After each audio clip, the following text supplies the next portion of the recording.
everyone. So today I'll be talking on different types of wrong combinations. हम बहुत सारे खाना खाते हैं अलग अलग तरीके का, तो उससे हमारे स्टमक में काफ़ी सारे डाइजेशन इश्यूज हो रहे हैं आज की डेट में, और हमें पता ही नहीं है कि ये इश्यूज रॉन्ग कॉम्बिनेशंस की वजह से हैं।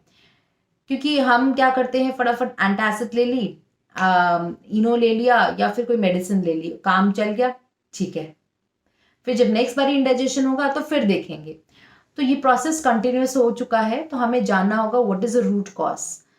So the first thing I would like to tell you that our food is divided into 4 categories. The first is your non-vegetarian. Second आपका है आपका रोटी दाल.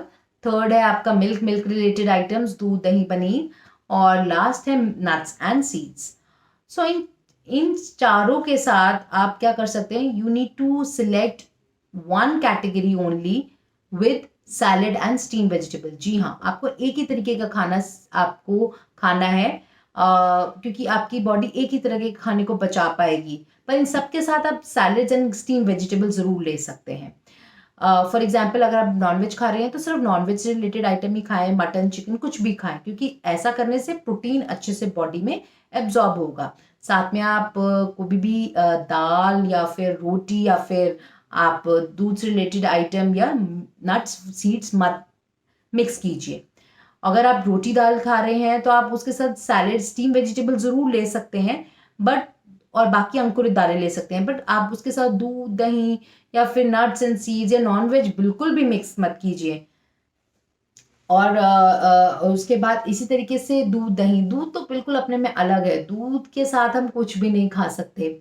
मतलब एक इसको हमेशा एम्प्टी स्टमक लेना है, क्योंकि जैसे छोटा बेबी होता है तो उसको मदर मिल्क दिया जाता है, क्योंकि कुछ और नहीं खा सकता न्यूबॉर्न बेबी जब तक दांत नहीं आते. जब दांत आते हैं तो फिर मिल्क अपने आप फिनिश हो जाता है.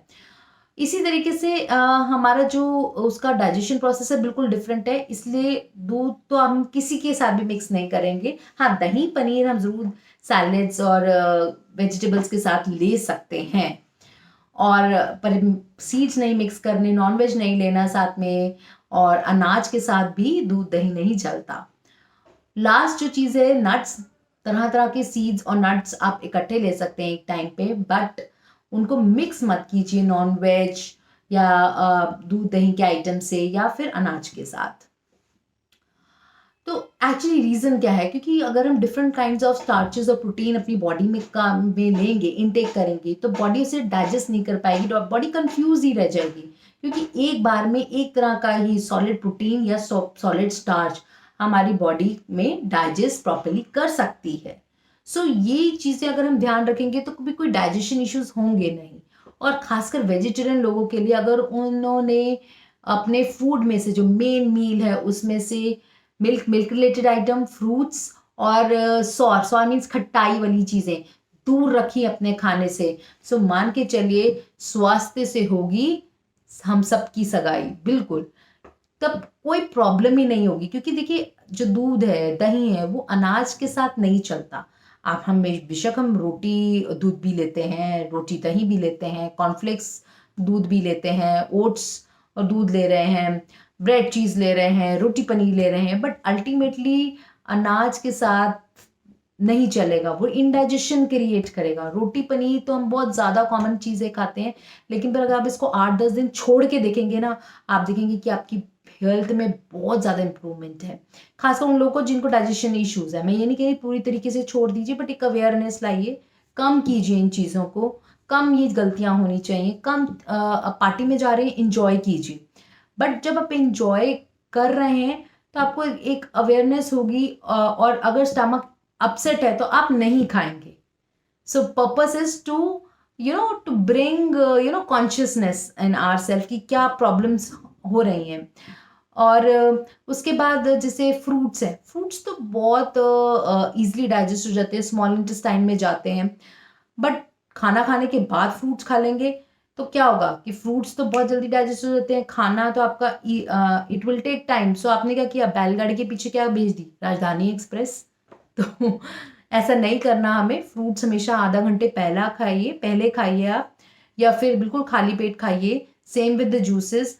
कि आपको जूस खाने के साथ नहीं लेना, American breakfast, that's absolutely wrong and very dangerous. If you want to take juice, then take it as empty stomach or at least half an hour before your breakfast.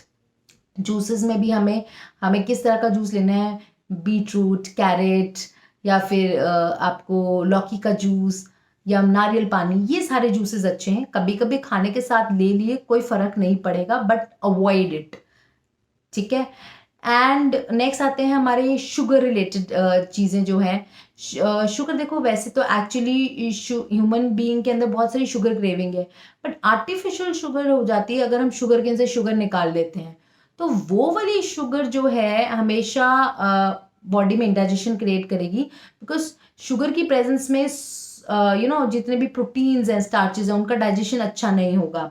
अगर आप मिल्क ले रहे हैं, खाली मिल्क लेंगे without sugar, वो अच्छा है. ठंडा दूध लेते हैं एसिडिटी के लिए, लेकिन अगर उसमें चीनी डाल के लेंगे तो वो आपकी एसिडिटी को डबल कर देगा. ठीक है. इसी तरीके से आपने अब दही है, दही के साथ आपने खा लिया बहुत सारी अनाज खा लिया, सो वो भी इंडाइजेशन क्रिएट करेगा. छोले मतलब दही के साथ आप बेसन खा रहे हैं या फिर कोई राजमा खा रहे हैं, छोले खा रहे हैं, वो इंडाइजेशन क्रिएट करेगा ही करेगा. तो वो चीज़ें हमें अवॉइड करनी है. और नेक्स्ट जो चीज़ है हमारी, अब मिठाई खाते हैं, मिठाई का बहुत शौक है, खाइए, ज़रूर खाइए, बट थोड़ी खाइए. और राजस्थान में तो ये है कि मिठाई खाना खाने से पहले खा लेते हैं ताकि एसिडिटी ना क्रिएट हो, काम ही खत्म. ये थोड़ा भारी, या तो उनको कम लगता होगा या एसिडिटी कम बनती होगी. और अगर एक कभी आपको लगता है कि मिठाई खानी है, तो आप ऐसे एक दिन करिए कि सिर्फ मिठाई खा लीजिए अच्छे से. जो आपको मिठाई अच्छी लगती है, बेशक कलाकंद हो या फिर जलेबी हो, पर वही खाइए, क्योंकि ऐसा करने से हमारी बॉडी पे कम स्ट्रेस पड़ेगा. वो अच्छे से एक तरह के खाने को पचाएगी. अगर डिफरेंट फूड्स खाएंगे तो ज़्यादा स्ट्रेस पड़ेगा. तो अल्टीमेटली जो हमारा लाइफ का जो एम है कि हमें खुश रहना है, हमारे में एनर्जी होनी चाहिए, हमारे में इंटेलिजेंस होनी चाहिए, सेटिस्फैक्शन लेवल होना चाहिए. तो शायद ये छोटी छोटी बातें जो हैं, जो मैंने अभी आपके साथ की हैं, वो आपको उस लेवल तक लेके जाएगी. Thank you so much for listening patiently.